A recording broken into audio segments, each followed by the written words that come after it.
Hey, Steve, former New York City Mayor Michael Bloomberg, he may be considering an independent run for the White House, but he dodged a question about it earlier today. Let's listen to that first.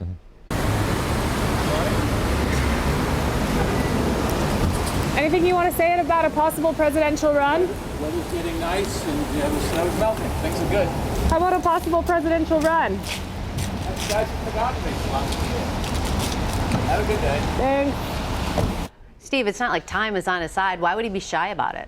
Well, they floated this trial balloon, and this was, this was all done through the press. It was done through a leak to the New York Times, and really, I think they want to gauge what interest there would be in a possible run. So he's not going to get out there and promote it, but also it's very sensitive, right? I mean, he is, or at least our reporting has shown that he's not going to do this unless Hillary Clinton does really poorly and is either damaged or knocked out by Bernie Sanders. I mean, that's pretty clear what they have said about this, and so we haven't had any voting yet, and so.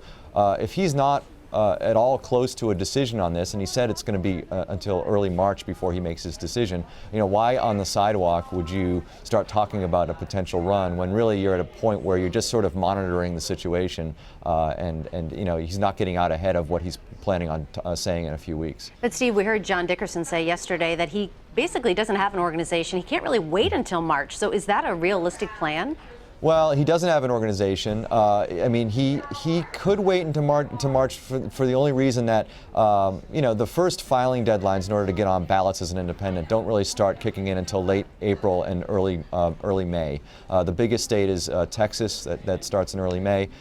He's planning on spending $1 billion if he does this. I think he'll be able to get on those ballots. But, what his biggest problem is he starts from scratch. I mean, he doesn't have a groundswell of people saying go and run. And who's going to vote for him around the country in states where he needs to get electoral votes, right? So if you look at the map, the Electoral College map, Democrats start with a certain number basically because it's baked in, and the Republicans start with a certain number because it's baked in.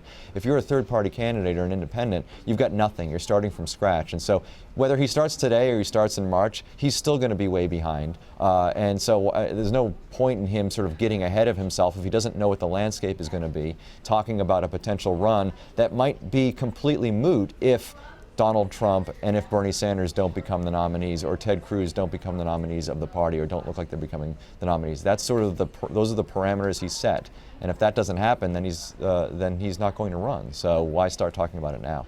All right, senior political editor Steve Chaggaris, thank you so much. Thanks.